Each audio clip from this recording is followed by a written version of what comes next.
Welcome back to the Rich Nonprofit. This is straight talk for mission driven leaders.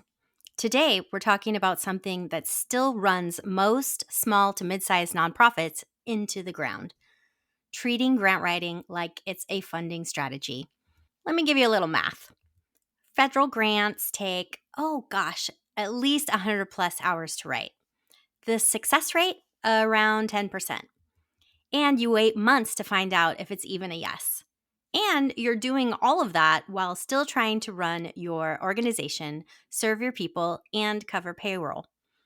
Most nonprofits are out here acting like grant writing is a growth plan, when really, it's a long shot game of hurry up and wait. Now, I'm not saying don't apply. What I'm saying is if grant writing is your main strategy, you don't have a strategy. And believe me, I get it. When you've been told your whole career that grants are how real nonprofits get funded, it's hard to think any other way. But if we're being honest, what passes as strategy in this sector is often just an exhausting cycle of effort, hope, and contingency planning. You're not making decisions based on clarity. You're making them based on what might happen if the money lands. And that costs you. It costs you time, flexibility, it costs you the chance to build long-term sustainability because you're stuck shaping your work to fit someone else's guidelines instead of your community's actual needs.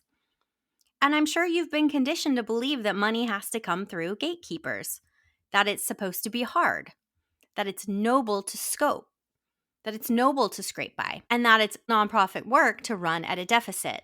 It's not. That's scarcity. It's a lie. Grants are a tool, and they are a great tool, but they shouldn't be your foundation. And most grant-funded organizations aren't sustainable unless you also have unrestricted revenue from somewhere else. Because even when the grant does come through, usually it's restricted, it's temporary, and it's often already spent before the money even lands. It doesn't cover your actual overhead, and it rarely comes with a plan for what happens next. And this is why so many nonprofit leaders are burned out, but they're still being told, just go find more grants. Let me ask you, if the grant you're waiting on doesn't come through, what's your plan? If that question feels heavy, it's because your strategy has been built around hope, not certainty. And I know you're doing the best you can. This isn't about blame because I've been there. I've been in nonprofits where that is the strategy. But what I want to invite you into is a higher standard of leadership because your mission and you deserve a funding model that doesn't crumble if that grant doesn't hit. So, what do we do instead? I'm going to talk today about 6 strategic alternatives to grant dependence, revenue streams that give you more control, more stability, and more capacity to lead like the visionary that you are. First, recurring individual donors. These are the people who believe in your work and they are willing to invest in it consistently. Monthly giving isn't just easier to forecast, it creates a base of support that you can depend on. If 100 people gave you $50 a month, that's $60,000 a year, unrestricted. But like in any business, you have to treat them like investors, not afterthoughts. You need a donor journey. You need relationship touch points. You need to build trust with these people who are your clients. Second, corporate sponsorships. Not just a logo on a flyer. I'm talking aligned partnerships where the business benefits from being connected to your mission, and you benefit from their visibility, their audience, and their dollars. But it needs to be positioned like a partnership, not a donation. What do they get? What are you offering them? What problem do you solve for them? Third is earned revenue. Trainings, toolkits, workshops. I know you are probably sitting on a lot of valuable intellectual property that could become an income stream. But most nonprofit leaders have never been shown how to think this way. Start by asking, what do we already do that people would pay for if it were packaged differently? And it's such an interesting way to think about how you serve your people. Are there things that you can offer them for low ticket so that you can bring in that earned revenue? Fourth are government contracts. Not the same thing as grants. Contracts pay you to do specific work. They're more predictable, often more flexible, and they're usually aligned with existing programming. If you've been so focused on foundation funding that you haven't explored local or state service contracts, it's a missed opportunity. And yes, I know, nonprofits, government, it's pretty tricky right now, but there is money available out there. You just have to know where to look to go find it. Fifth is major donor strategy. This is about deep relationships, not just big checks.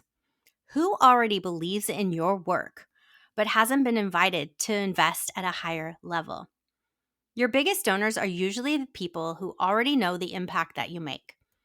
Maybe you just haven't asked them in the right way or with the right level of clarity about what their gift would do to help serve and impact more people. And sixth, mission-driven events. Events done well are visibility, connection, and revenue all wrapped into one. But only if they're rooted in strategy, not tradition. If you're still hosting the same dinner or silent auction just because it's what you've always done, take some time to pause and ask yourself, what's the purpose here? Every event should have a strategic goal. Are you cultivating donors? Are you launching a new initiative? Are you building community buy-in? Are you raising your unrestricted revenue?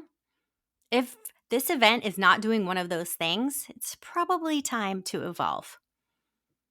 Now, I know this sounds like a lot, because it is.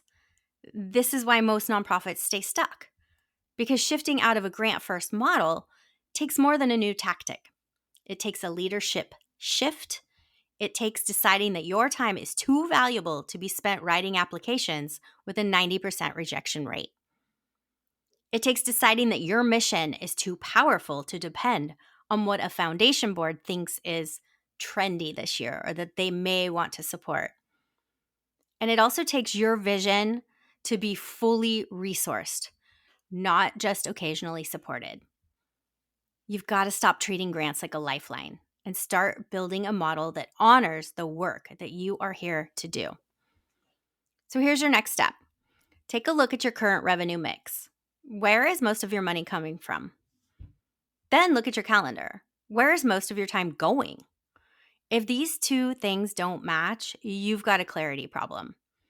If 80% of your revenue comes from individual donors, but you're spending 60% of your time on grants, that's not strategy.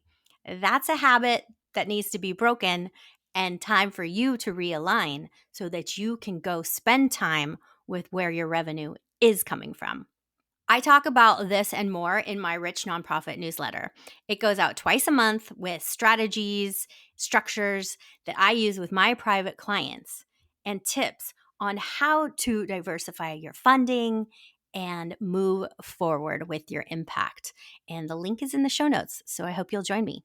And just so we're clear here, this isn't about abandoning grant writing. No way. I am a grant writer. I love writing grants. I love researching more and finding those perfect grants for my clients, as long as they know it's going to be a lengthy process and the chance of getting that money, it's pretty slim these days. It's about taking your power back. Grant writing might help you pay your bills, but it's not going to build your nonprofit's legacy. That part is on you, and I know you can do it. I will see you next time on The Rich Nonprofit.